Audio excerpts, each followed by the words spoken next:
Olá, eu vim rapidamente aqui para fazer uma revisão com você sobre este tema aqui, ó, princípio da subsidiariedade no processo do trabalho.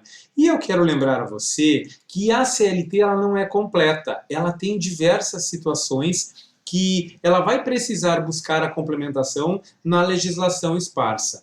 Assim, eu quero trazer para você o artigo 769 e o artigo 889 da CLT. Acompanhe os dois comigo aqui para que nós consigamos raciocinar sobre eles. Nos casos omissos, o direito processual comum será fonte subsidiária do direito processual do trabalho, exceto naquilo que for incompatível com as normas deste título.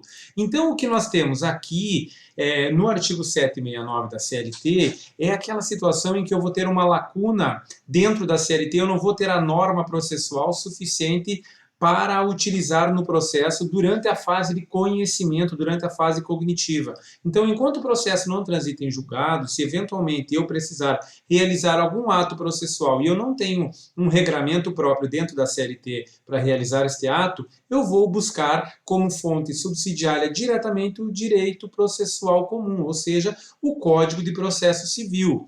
Acompanhe conosco agora o artigo 889, porque ele vai falar de uma outra situação. Vejam aí, aos trâmites e incidentes do processo da execução são aplicáveis, naquilo em que não contravierem ao presente título, os preceitos que regem o processo dos executivos fiscais para a cobrança judicial da dívida ativa da Fazenda Pública Federal.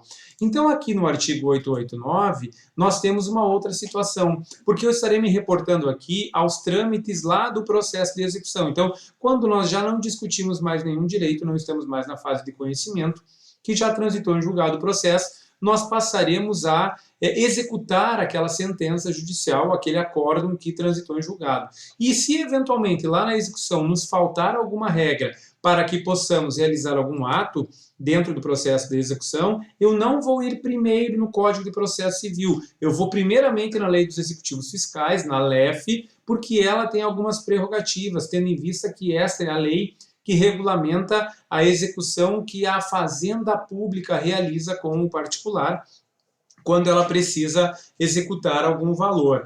Então, resumidamente, o que nós temos é isso. Na fase de conhecimento, eu saio diretamente da CLT e vou buscar a regra do processo civil, do Código de Processo Civil. Ao passo que, quando eu estiver na fase de execução, o artigo 889 me remete que, faltando alguma legislação na CLT, eu vou primeiramente na Lei dos Executivos Fiscais e a Lei dos Executivos Fiscais vai remeter, se eventualmente ela também não tiver todo o regramento completo, vai remeter-nos ao Código de Processo Civil. Então, por hora seria isso.